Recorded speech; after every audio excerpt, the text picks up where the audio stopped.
वा वा वा, ब्रेक नंतर पुन्हा एकदा स्वागत हास्य सम्राट या कार्यक्रमामध्ये.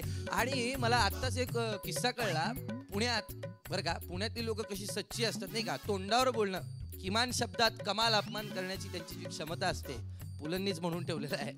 तर एकदा एक चोर म्हणे चाकू घेऊन, चाकू त्यानं पाठीला लावला.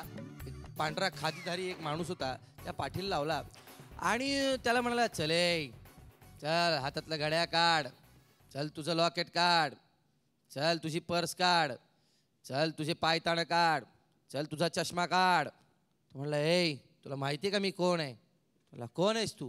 म्हणे, मी लोकप्रतिनिधी आहे. म्हणे, म्हणजे मी आमदार आहे. तो चोर म्हणला, सॉरी सॉरी, मग चुकलं माझं. मग तो परत चाकू लावला. तो म्हणला, चल आता माझं पाकिट काढ, माझं लॉकेट काढ, माझं घड्याळ काढ, माझा मोबाईल काढ. या अशा गमती जमती पुण्यातल्या लोकांच्या. तर आता येत आहे आपला शेवटचा स्पर्धक, खुद्द पुण्याचा. पुन्हा एकदा पुण्याहून येत आहेत हरीश धोंगडे.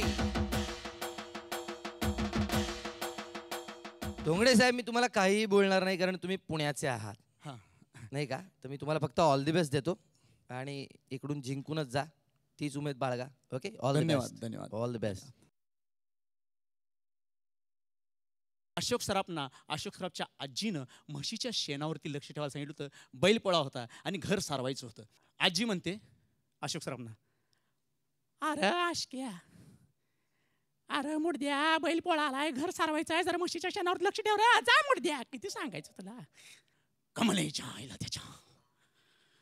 काही पण आजी सांगून सांगून म्हशीच्या शेणावरती लक्ष ठेवायला सांगितलं. आईला त्याच्या. ए आजी काही काळजी करू नको, भगून आण जा. आता आजी भगून आणायला गेल्या, तिथं लक्ष्मीकांत बेर्डे पण टपकलेत आणि त्यांना शेण पाहिजे आहे. त्यांच्या सुद्धा आईनं तेच सांगितलं की घर सारवायचं आहे, शेणावरती लक्ष ठेव. आता बेर्डे सर कसे येतात बघा. आणि शेण पडले मच्छीचं काय आहे, सापडलं या आहे बघून नाही, शेण पडलं. अशोक सराफ त्यांना झापतात. ए शेणाला अजिबात हात लावायचं नाही, सांगू तुझ्या आईला त्याच्या. बाजूला सरकायचं, शेणाला हात लावायचं नाही, काय माणूस आहे आईला त्याच्या. आई कशाला बोंबलतो, तुझ्या बापाचाही शेण माझ्या बापाचाही म्हणतो, लाज नाही वाटत शेण कुणाचा आईला त्याच्या. आई बोंबलतो कशाला, सांग ना. हा तेच म्हणतो मी, शेण माझ्या आजीच आहे. म्हणजे बोलता बोलता काही भाषा अशा होतात. तर निळू फुले, काय सांगायचं.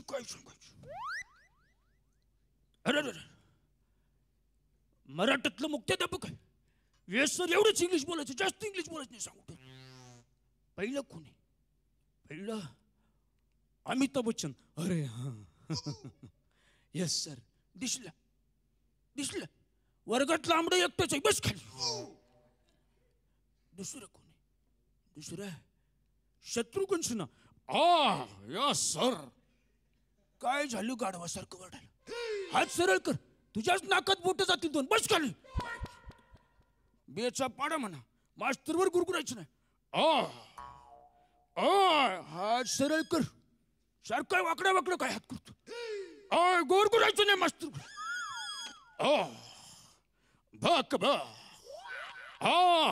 काय काय पाडा म्हणतो का, काय करतो. बक बे बेदोन चार, बक बे बेदोन चार, बेत्रिक 6, बेचोक 8, बेपंच 10, बेसोक 12, बेसाती 14. दमलं का काही, पुढे चाललं. गुरगुरायचं नाही. बक बे बेदोन 4, बेत्रिक 6, बेचोक 8, बेपंच 10, बेसोक 12, बेसाती 14, 82 10, 82 16, 92 18 बेंद. आईला काय सांगायचं, इसापर्यंत एवढं दमलं, तिसापर्यंत कधी पोचायचं. चल जागेवर. धन्यवाद. डाले डाली पे नजर डाली, मगर जिस डाली पे नजर डाली वो डाली माली ने पहले काट डाले. काय बोलला, झाला परफॉर्मन्स झाला. धन्यवाद. तुला मार्क्स मिळाले, मला काही मिळणार नाही. काय कसं वाटलं बडे मी यांना विचारूया आधी. छान. आणि नंतर त्यांनी जो बे के बेचा गुरुजींचा जो किस्सा घेतला, अगदी छोट्या छोट्या याच्यामध्ये त्यांनी जी नक्कल करून दाखवली ती आवडली, ती छान वाटली. हो हो. मकरंद, आणि पुण्याचे आहेत म्हणजे आवडलं असंच म्हणायला. आता पाहूयात की मार्क्स काय मिळत आहेत. छोटे मी, तुम्ही आधी मार्क्स द्या. खसखस. खसखस पर्यंत मार्क्स मिळालेले आहेत. बडे मिया खसखस. आपल्या दोनही परीक्षकांनी गुणावलोकन केलेलं आहे. त्यांच्यामध्ये कोणते 3 स्पर्धक पुढे आहेत आणि कोण 2 स्पर्धक असे आहेत जे थोडेसे मागे पडलेले आहेत आजच्या एपिसोडसाठी. ते आपल्याला थोड्याच वेळात कळणार आहे. परंतु त्याआधी आपण बोलूयात आपल्या सगळ्या स्पर्धकांना. पाहूया कुणाचं दिवाळं वाजलेलं आहे आणि कुणाची दिवाळी झालेली आहे.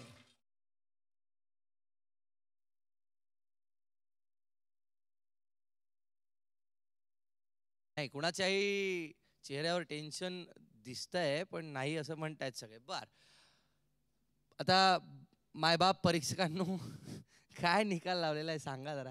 फार ताणून न धरता निकालाकडेच वळूया. हास्य सम्राट हे जे मागे दिवे लागलेले ना, तर कोणी किती दिवे लावलेले आहेत ते त्यावरून कळणार आहे.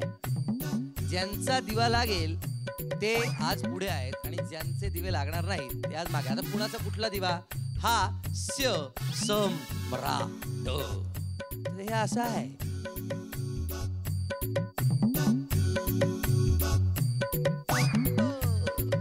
सम्राट म्हणजे तुम्ही आणि तुम्ही पुढे आहात. तर आजच्या या एपिसोडमध्ये राजेश चिटणीस पुढे आहे, थोडेसे पुढे या.